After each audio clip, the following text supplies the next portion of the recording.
11 सितंबर 2024 की मुरली है। बाबा के महावाक्य हैं, मीठे बच्चे तुम बाप के पास आए हो अपने कैरेक्टर सुधारने। बाबा क्या कहते हैं कि बच्चे बाप के पास क्यों आए? बच्चे बाप के पास क्यों आए? अपना कैरेक्टर सुधारने के लिए, अपना चरित्र सुधारने के लिए। तुम्हें अभी देवी कैरेक्टर्स बनाने हैं। बाबा का डायरेक्शन क्या है? बाबा बच्चों से कहते हैं कि तुम बच्चों को देवी गुण धारण करने हैं। पतित से पावन बनने के लिए देवी गुणों को धारण करना है। प्रश्न है, तुम बच्चों को आंखें बंद करके बैठने की मना क्यों की जाती है? बाबा कहते हैं कि आंखें बंद करके बैठते हो। मुरली जब पाठ चलता है तो आंखें बंद करके नहीं बैठना चाहिए। क्यों नहीं बैठना चाहिए?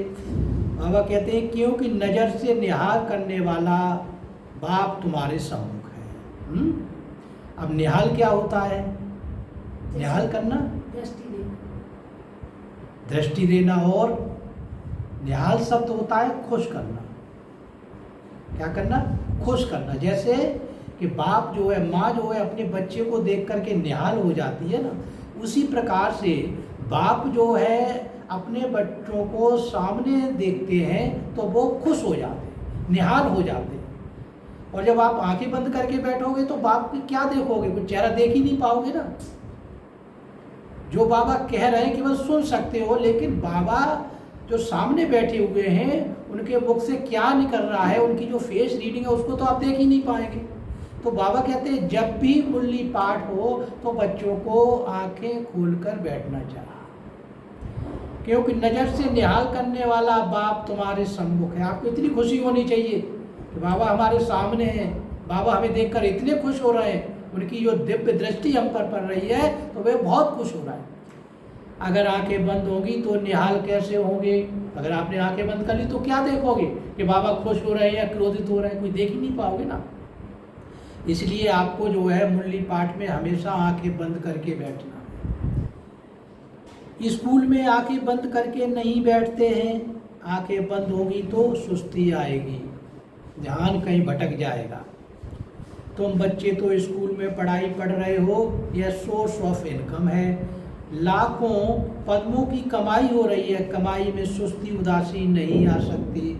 जब आपके अंदर धारणा है कि हमें कमाई हो रही है, बाबा का ज्ञान मिल रहा है ना, तो जब ज्ञान मिल रहा है तो आपकी आंखें कैसी होनी चाहिए? खुली होनी चाहिए। आपको सुस्ती या आलसपन नहीं आना चाहिए, है ना। क्योंकि हम बच्चों को अच्छी तरह से मालूम है कि जो शिव बाबा हैं, जो बाप है, वो बाप अपने जो मूल कर्तव्य हैं उनके, जैसे मुरली पाठ से मतलब क्या? बाबा की श्रीमत क्या है? बाबा की श्रीमत यही है कि बाबा हमको सत्य के मार्ग पर चलना सिखाते हैं। पहला काम बाबा का क्या है कि बच्चों को, ब्राह्मण बच्चों को सत्य के मार्ग पर चलना सिखाते, ठीक है। दूसरा बाबा का कार्य है, बाबा बच्चों को पवित्र बनाना चाहते हैं। और तीसरा मुख्य काम यह है कि बाबा बच्चों को शांति प्रदान करते हैं। बाबा बच्चों को ऐसा बनाते हैं कि हर बच्चा जो है शांति की धारणा का अभ्यास करे। तो सत्य और पवित्र और शांति, ये बाबा के क्या है? कर्तव्य। इसके विपरीत असत्य को वो दूर करते हैं। अपने बच्चों से असत्य को क्या करते हैं? दूर करते हैं। अपवित्रता को क्या करते हैं? दूर करते हैं, ठीक है ना। और बच्चों के अंदर जो अशांति है, अशांति का विकार है, उसे भी बाबा क्या करते हैं? दूर करते हैं। और जो बच्चे बाबा की श्रीमत पर चलते हैं, धर्म के परायण होते हैं, बाबा हमेशा उनके दुखों को क्या करते हैं?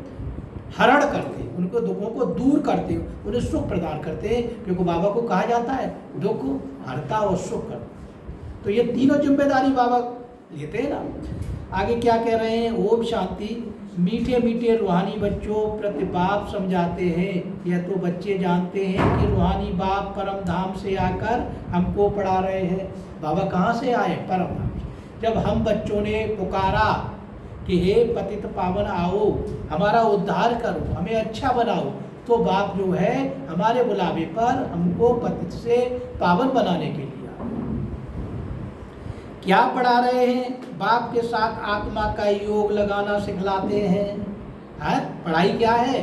योग की, योग अभ्यास की है कि बाप के साथ निरंतरता बनी रहे। आपका अभ्यास ऐसा होना चाहिए कि आपकी याद में कौन रहे? बाबा। एक व्रता होना चाहिए, बाबा के सिवाय याद में कोई भी नहीं आना चाहिए। बाप के साथ आत्मा का योग लगाना सिखलाते हैं, जिसको याद की यात्रा कहा जाता है। यह भी बताया है बाप को याद करते करते मीठे रूहानी बच्चे तुम पवित्र बन अपने पवित्र शांति धाम में पहुंच जाएंगे। तो बाबा की याद से क्या है? बाबा की याद का अभ्यास जो है आपको कहाँ पहुंचाएगा? शांति धाम में पहुंचाएगा। कितनी सहज समझानी है। अपने को आत्मा समझो और अपने प्रीतम बेहद के बाप को याद करो। जैसे हर व्यक्ति जो है क्या करता है? अपने प्रिय को पुकारता है ना, अपने इष्ट को पुकारता है। तो हमारा इष्ट कौन है? बाबा, शिव बाबा। हमें उसकी याद में रहना है, उसके सिवाय कहीं भटकना नहीं है। तो अपने बेहद के बाप को याद करो तो तुम्हारे जन्म जन्मांतर के पाप जो हैं वो भस्म होते जाए। इसको ही योग अग्नि कहा जाता है। योग की अग्नि क्या है? पापों को दूर करना।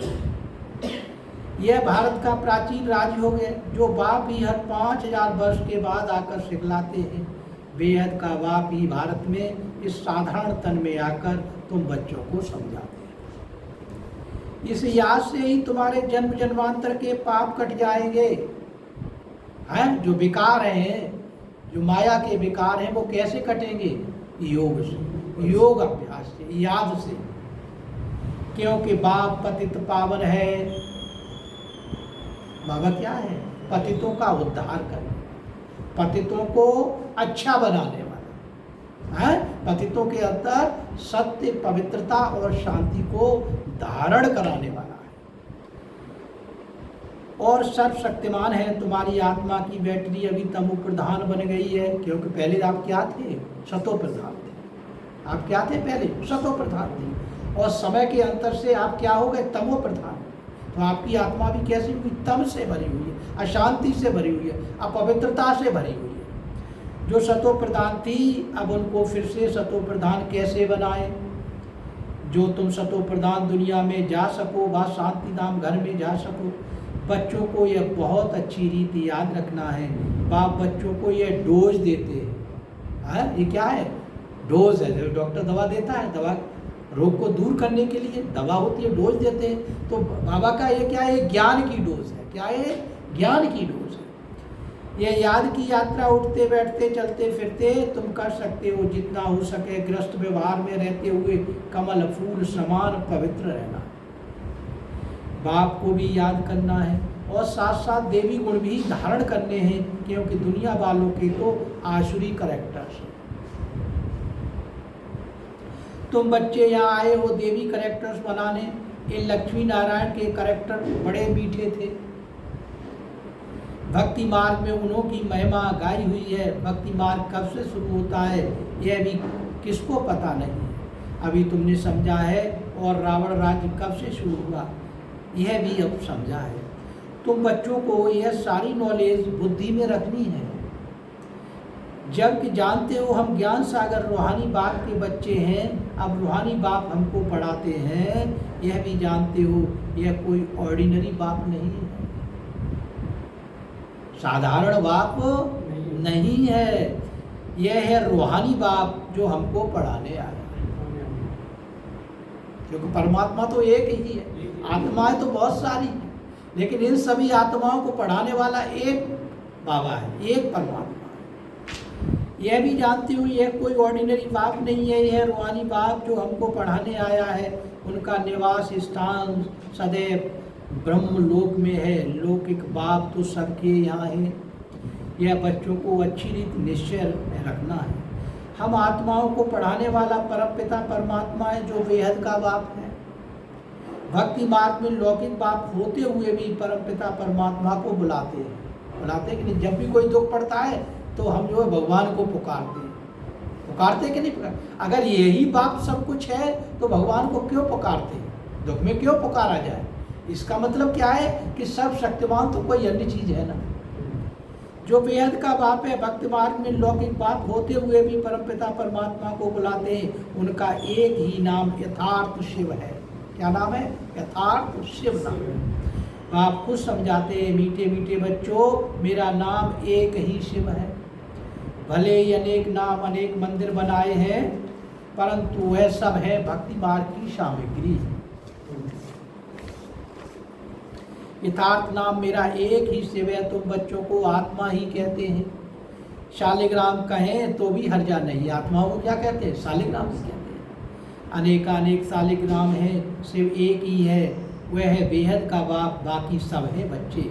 इसके पहले तुम हद के बच्चे हद के बाप के पास रहते थे, ज्ञान तो था नहीं, बाकी अनेक प्रकार की भक्ति करते रहते थे।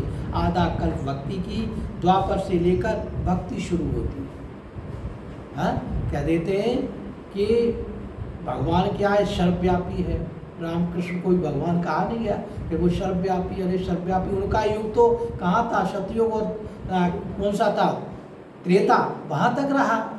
तो वो सर्वव्यापी कैसे रहे? द्वापर में कुछ था नहीं, कलयुग में कुछ था नहीं। तो बाबा क्या कहते हैं? द्वापर से लेकर भक्ति शुरू होती है, रावण राज्य में शुरू हुआ। यह है बहुत सहज बात, परंतु इतनी सहज बात भी कोई मुश्किल समझ। रावण राज्य कब से शुरू होता है यह भी कोई नहीं जानता। तो मीठे बच्चे जानते हो, बाप ही ज्ञान का सागर है, क्योंकि वो ज्ञान की पढ़ाई दे रहे हैं। जो सहज उनके पास है वह आकर बच्चों को देते हैं। शास्त्र तो है भक्ति मार्ग के। अभी तुम समझ गए हो, ज्ञान भक्ति और फिर से वैराग्य। ज्ञान भक्ति और वैराग्य, यह तीन मुख्य है। सन्यासी लोग भी जानते हैं ज्ञान भक्ति और वैराग्य, परंतु सन्यासियों का है अपना हद का वैराग्य। वह बेहद का वैराग्य सिखला सके। दो प्रकार के वैराग्य, एक है हद का, दूसरा है बेहद का।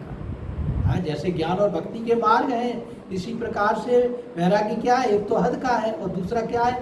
बेहद का है। और बेहद वाला क्या, हद वाला क्या है? वह है हठयोगी सन्यासियों का वैराग्य। यह है बेहद का तुम्हारा है राजयोग। व घर बार छोड़ जंगल में चले जाते हैं तो उन्हों का नाम ही पड़ जाता है सन्यासी। घर गृहस्थी से बाहर हो गए, इसलिए उनका नाम क्या हो गया? सन्यासी। हठ योगी घर बार छोड़ते हैं पवित्र रहने के लिए। यह भी है अच्छा। बाप कहते हैं भारत तो बहुत पवित्रता है, इतना पवित्र खंड और कोई होता नहीं। भारत की तो बहुत ऊंची महिमा है जो भारतवासी खुद नहीं जानते हैं। बाप को भूलने कारण सब कुछ भूल जाते हैं। क्योंकि भूल क्यों गए? देवी गुण क्यों निकल गए? कि उन्होंने बाप को भुला दिया। बाप की याद की निरंतरता उनसे हट गई, इसलिए देवी गुण उनसे अलग होने लगे। माया की निरंतरता हो गई, माया हावी होने लगे। तो बाप को भूलने कारण सब कुछ भूल जाते हैं। अर्थात नास्तिक निधन के बन पड़ते हैं। सतयुग में कितनी सुख शांति थी, अभी कितनी दुख अशांति है। मूल वतन तो है ही शांति धाम, जहाँ हम आत्माएं रहती हैं। आत्माएं अपने घर से यहाँ आती हैं बेहद का पाठ बजाने। है आत्माएं जो हैं क्यों क्या करने आती हैं? अपना पाठ बजाने के लिए। क्योंकि जो परमात्मा है वो तो क्या है? रचयिता है। तो क्या है? रचयिता है। और हम आत्माएं क्या है? एक्टर्स हैं। उनकी रचना और एक्टर्स है। हमें अपने पार्ट को बजाने के लिए आना पड़ता है। अपना पार्ट बजाते तो हम एक्टर्स हुए। तो दोनों में अंतर हो गया कि नहीं? परमात्मा में और आत्मा में दोनों अंतर। वो रचयिता है और हम आत्माएं क्या है? अपना पार्ट बजाने वाले। तो बाबा क्या कहते हैं कि अभी कितनी दुख अशांति है। मूल वतन तो है ही शांति धाम, जहाँ पुरुषोत्तम संगम युग जबकि बेहद का बाप आते हैं नई दुनिया में ले चलने के लिए। बाप आकर उत्तम ते उत्तम बनाते, ऊंचे ते ऊंचा भगवान कहा जाता है, परंतु वह कौन है, किसको कहा जाता है, यह भी समझते नहीं है। एक बड़ा लिंग रख दिया, समझते हैं कि यह है। हमेशा शिव बाबा कहते हैं रुद्र बाबा या बबुलनाथ बाबा नहीं कहेंगे, तुम लिखते भी हो शिव बाबा याद है। जो शिवलिंग होती है वो प्रतीक होता है ना। तो वर्षा याद है, यह स्लोगन घर घर में लगाने चाहिए। शिव बाबा को याद करो तो पाप भस्म होंगे, क्योंकि पतित पावन एक ही बाप है। इस पतित दुनिया में तो एक भी पावन हो नहीं सकता, सिवाय बाप के कोई पावन है ही नहीं। इस दुनिया में क्या है, सब कैसे पतित है ना। जब हम पतित हैं, हम पुकारते हैं या पतित से पावन बनने के लिए, तभी तो बाबा आते हैं। अगर हम स्वयं में पावन हो तो काहे को पुकारें। तो पावन दुनिया में फिर एक ही पतित नहीं हो सकता। शास्त्रों में तो सब जगह पतित लिख दिए। त्रेता में भी कहते हैं रावण था, सीता चुराई गई, श्री कृष्ण के साथ कंस, जरासंधी, हिरण्यकश्यप आदि दिखाए हैं। श्री कृष्ण पर कलंक लगा दिए हैं। अब सतयुग में यह सब हो नहीं सकते। कितने झूठे कलंक लगाए हैं। बाप पर भी कलंक लगाए हैं, तो देवताओं पर भी कलंक लगाए हैं। सबकी गिलानी करते रहते। तो अब बाप कहते हैं ये याद की यात्रा है आत्मा को पवित्र बनाने की। पावन बन फिर पावन दुनिया में जाना है। बाप 84 का चक्र भी समझाते हैं। अभी तुम्हारा ये अंतिम जन्म है, फिर घर जाना है। घर में शरीर तो नहीं जाएगा। बाबा क्या कहते हैं, घर में शरीर नहीं जाएगा, शरीर तो यहीं रह जाएगा। सब आत्माएं जाती हैं। इसलिए मीठे मीठे रूहानी बच्चों, अपने को आत्मा समझकर बैठो, देह नहीं समझो, क्योंकि देह तो यहीं रह जाएगी। और सत्संगों में तुम देह अभिमानी हो बैठते हो, या बाप कहते हैं देह अभिमानी होकर बैठो, जैसे मेरे में यह संस्कार है, मैं ज्ञान का सागर हूं। देह अभिमान में नहीं बैठना है। किस में बैठना, देही अभिमान। तुम बच्चों को भी ऐसा बनना है। बेहद के बाप और हद के बाप का कॉन्ट्रास्ट भी बतलाते हैं। क्या बताते हैं, बेहद के बाप और हद के बाप का कॉन्ट्रास्ट क्या है। बेहद का बाप बैठ तुम्हारा सारा ज्ञान समझाते हैं, आगे नहीं जानते थे। अभी सृष्टि का चक्र कैसे फिरता है, उनको आदि मध्य अंत और चक्र की आयु कितनी है, क्योंकि अनादि सृष्टि के रचयिता कौन है, बाबा है शिव। आदि मध्य अंत और चक्र की आयु कितनी है सब बतलाते हैं। भक्त मार्ग में तो कल्प की आयु लाखों वर्ष सुनाकर घोर अध्यारे में डाल दिया है। नीचे ही उतरते आए हैं। कहते भी हैं ना, जितना हम भक्ति करेंगे उतना बाप को नीचे खींचेंगे। बाप आकर हमको पावन बनाएंगे। बाप को खींचते हैं क्योंकि पतित हैं, बड़े दुखी बन जाते हैं। फिर कहते हैं हम बाप को बुलाते हैं, बाप भी देखते हैं बिल्कुल दुखी तमो प्रधान बन गए। 5000 वर्ष पूरे हुए हैं तब फिर आते हैं।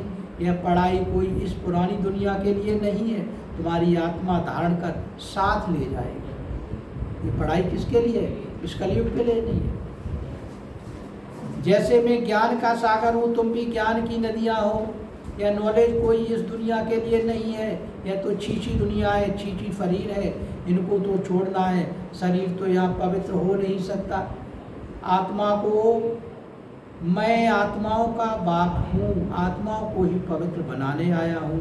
इन बातों को मनुष्य तो कुछ भी समझ नहीं सकते। बिल्कुल ही पत्थर बुद्धि पतित है, इसलिए गाते हैं पतित पावन, आत्मा ही पतित बनी है। आत्मा ही सब कुछ करती है। भक्ति भी आत्मा करती है और शरीर भी आत्मा लेती है। अब बाप कहते हैं मैं तुम आत्माओं को ले जाने आया हूँ। मैं बेहद का बाप तुम आत्माओं के बुलावे पर आया हूँ। है, जब आप आत्माओं ने मुझे पुकारा है तभी मैं आया हूँ। तुमने कितना पुकारा है, अभी तक भी बुलाते रहते हैं। हे पतित पावन हो, गॉड फादर आकर इस पुरानी दुनिया के दुखों से, डेविल से लिबरेट करो, तो हम सब घर में चले जावे। और तो कोई को पता ही नहीं है हमारा घर कहाँ है, घर में कैसे कब जाएंगे। मुक्ति में जाने के लिए कितना माथा मारते हैं, कितने गुरु करते हैं, जन्म जन्मांतर माथा मारते चले आए हैं। वे गुरु लोग जीवन मुक्ति के सुख को तो जानते ही नहीं। वे चाहते हैं मुक्ति, कहते भी हैं विश्व में शांति कैसे हो। सन्यासी भी मुक्ति को ही जानते हैं, जीवन मुक्ति को तो जानते नहीं, परंतु मुक्ति जीवन मुक्ति दोनों वर्षा बाप ही देते हैं। तुम जब जीवन मुक्ति में रहते हो तो बाकी सब मुक्ति में चले जाते। अभी तुम बच्चे नॉलेज ले रहे हो, यह बनने के लिए तुमने ही सबसे जास्ती सुख देखा है, फिर सबसे जास्ती दुख भी तुमने देखा है। आज सनातन देवी देवता धर्म वाले तुम ही फिर धर्म भ्रष्ट कर्म भ्रष्ट हो गए। तुम पवित्र प्रवृत्ति मार्ग वाले थे, सतयुग में क्या थे? पवित्र प्रवृत्ति मार्ग वाले। ये लक्ष्मी नारायण पवित्र प्रवृत्ति मार्ग के हैं। घरवार छोड़कर, यह सन्यासियों का धर्म है। सन्यासी भी पहले अच्छे थे, तुम भी पहले बहुत अच्छे थे, अभी तमो प्रधान बने हो। बाप कहते हैं यह ड्रामा का खेल है। बाप समझाते हैं यह पढ़ाई है ही नहीं दुनिया के लिए। पतित शरीर पतित दुनिया में ड्रामा अनुसार हमको फिर 5000 वर्ष के बाद आना पड़ता है। न कल्प लाखों वर्ष का है, न में सर्वव्यापी हो। बाबा कहते हैं लाखों वर्ष का कल्प नहीं है। कल्प कितना है? 5000 वर्ष का, और मैं सर्वव्यापी भी नहीं। जो कहा जाता है कि मैं सर्वव्यापी हूँ, ऐसा नहीं है। मैं सर्वव्यापी नहीं हूँ, या तो तुम मेरी गिलानी करते हो ऐसा कह करके कि मेरे बाबा क्या है, परमात्मा क्या है? सर्वव्यापी है। ये मेरी क्या करते हो? गिलानी करते हो, मुझ पर आरोप लगाते हो। मैं फिर भी तुम पर कितना उपकार करता हूँ, इतनी द्वेष की बात कहते हुए भी मैं तुम पर क्या करता हूँ? परोपकार करता हूँ। तुम में कोई भेद नहीं समझता हूँ। जितनी शिव बाबा की गिलानी की है उतना और कोई की नहीं की है। जो बाप तुमको विश्व का मालिक बनाते हैं उनके लिए तुम कहते रहते हो सर्वव्यापी है। जब गिलानी की भी हद हो जाती है तब फिर मैं आकर उपकार करता हूँ। यह है पुरुषोत्तम संगम युग, कल्याणकारी युग है।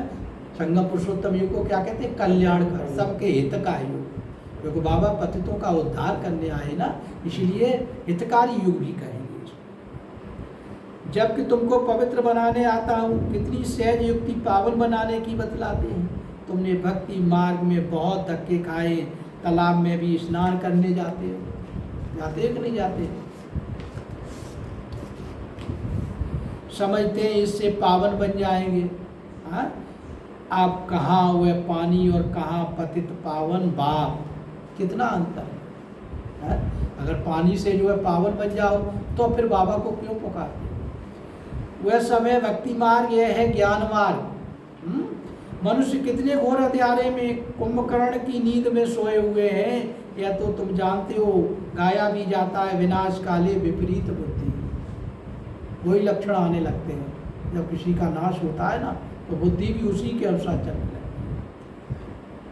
विनाश काले विपरीत बुद्धि विनश्यंती।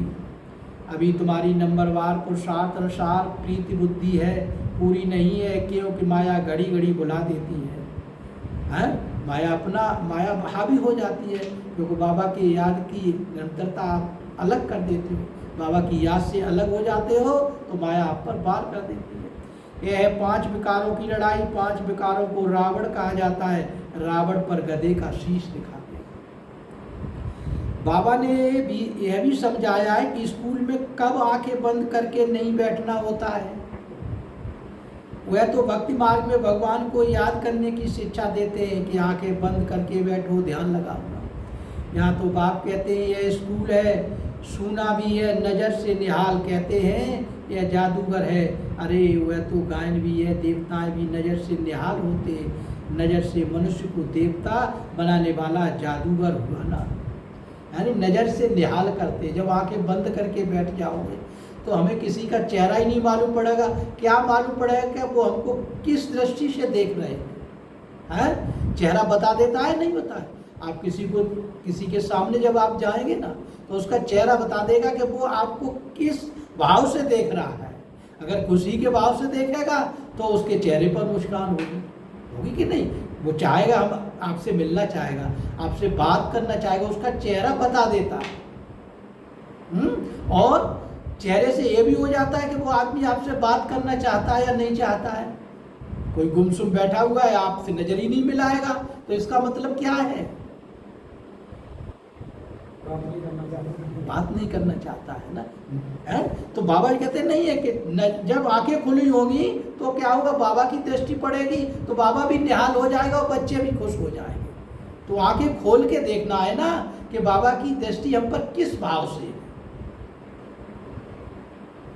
आगे बाबा क्या कहते हैं, बाप बैटरी चार्ज करें और बच्चे आंखें बंद कर बैठे तो क्या कहेंगे।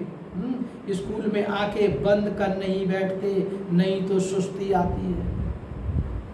माँ अपने बच्चे को देखती है ना, अपना बच्चा होगा तो उसका चेहरा देखिए, उस बच्चे को देख के चेहरे पर कितना अच्छा भाव होगा, हाँ।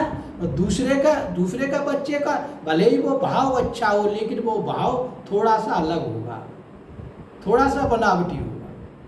अपने बच्चे और दूसरे के बच्चे को देखने में भाव में भी अंतर होता है।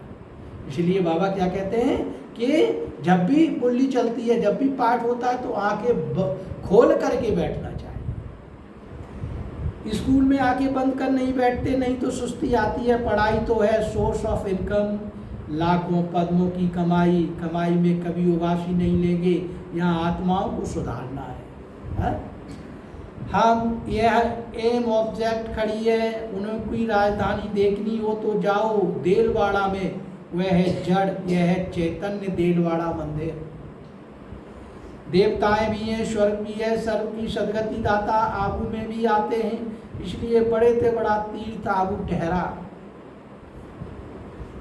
जो भी धर्म स्थापक अथवा गुरु लोग हैं, सबकी सदगति बाप यहाँ आकर करते हैं। यह सबसे बड़ा तीर्थ है, परंतु गुप्त है, इनको कोई जानते नहीं। अच्छा, मीठे मीठे शकील दे बच्चों, प्रथमा पिता बाप दादा का या प्यारो गुड मॉर्निंग रूहानी बाप की, रूहानी बच्चों को नमस्ते नमस्ते नमस्ते। रूहानी बच्चों को माता पिता बाप दादा के प्रति याद प्यार और गुड मॉर्निंग। रूहानी बच्चों की रूहानी बाप को नमस्ते नमस्ते नमस्ते। आज की मुरली का मुख्य सार है, पहला पॉइंट है, जो संस्कार बाप में है वही संस्कार धारण करने हैं। क्यों धारण करने हैं? क्योंकि बाप समान अपना उद्धार करना है, पतित से पावन बनना है, सत्य पवित्रता और शांति को धारण करना है। यही तो बाबा की श्रीमत है। जो संस्कार बाप में वही संस्कार धारण करने हैं। बाप समान ज्ञान का सागर बनना है, किंचित मात्र भी दोष नहीं रहना है। आपने देही अभिमानी होकर रहने का अभ्यास करना है। अपने को शरीर को भूलना ही है ना, है? देह नहीं समझना है, आत्मा समझना है, देही अभिमानी। दूसरा है आत्मा रूपी बैटरी को सतो प्रदान बनाने के लिए चलते फिरते याद की यात्रा में रहना है। याद की यात्रा में रहोगे तो क्या है, आपकी बैटरी जो कैसी होती है, आत्मा की बैटरी चार्ज होती रहेगी। कनेक्शन लगा रहेगा तो होती रहेगी, चार्ज होती रहेगी। कनेक्शन हट जाएगा तो चार्ज नहीं होगी। देवी करैक्टर धारण करने हैं, जो देवताओं के करैक्टर है ना, दिव्य शक्तियों को, दिव्य गुणों को क्या करना है, धारण करना है। अपवित्रता, अशांति और असत्य को दूर करना है, यही तो देवी गुण है। तो देवी करैक्टर धारण करने, बहुत बहुत मीठा बनना है, प्यार से बोलना है, बोल में मीठापन होना चाहिए। वरदान है त्रिकालदर्शी बन, दिव्य बुद्धि के वरदान को कार्य में लगाने वाले सफलता संपन्न भव। बाप दादा ने हर बच्चे को दिव्य बुद्धि का वरदान दिया है, क्योंकि बाबा अपनी पढ़ाई में क्या कहते हैं, दिव्य शक्तियाँ और गुणों हैं, इसी को तो बताते हैं। अपनी श्रीमत पर जो चलाते हैं, तो बाप दादा ने हर बच्चे को दिव्य बुद्धि का क्या दिया है, वरदान दिया है। इसको लेने का अधिकारी बनने के लिए प्रयास करने को कहा है। दिव्य बुद्धि द्वारा ही बाप को, अपने आप को और तीनों कालों को स्पष्ट जान सकते हो, सर्व शक्तियों को धारण कर सकते हो। दिव्य बुद्धि वाली आत्मा कोई भी संकल्प को कर्म व वाणी में लाने के पहले हर बोल व कर्म के तीनों काल जानकर प्रैक्टिकल में आती है। क्या कहते हैं बाबा, दिव्य बुद्धि वाली आत्मा कोई भी संकल्प को कर्म व वाणी में लाने के पहले हर बोल व कर्म के तीनों काल जानकर प्रैक्टिकल जानकर तस्वीर होती है। उनके आगे पास्ट और फ्यूचर भी इतना स्पष्ट होता है जितना प्रेजेंट स्पष्ट है। ऐसे दिव्य बुद्धि वाले त्रिकालदर्शी होने के कारण सदा सफलता संपन्न बन जाते हैं। स्लोगन है, संपूर्ण पवित्रता को धारण करने वाले ही परमानंद का अनुभव कर सकते हैं। बाबा क्या कहते हैं? संपूर्ण पवित्रता को धारण करने। संपूर्ण पवित्रता यानी कोई भी किंचित मात्र भी विकार नहीं रहना चाहिए। हर इंद्री कैसी होनी चाहिए? पवित्र होनी चाहिए, सत्य पवित्र और शांति की धारणा होनी चाहिए। तो संपूर्ण पवित्रता को धारण करने वाले परम आनंद का अनुभव कर सकते हैं। परम आनंद का अनुभव वो ही करेंगे जिन्होंने पवित्रता को पूर्ण रूप से धारण कर लिया है, तभी वो बाबा के रस में बिल्कुल लीन हो जाएंगे। ओम शांति। कोटि कोटि धन्यवाद, लाख लाख शुक्रिया बाबा।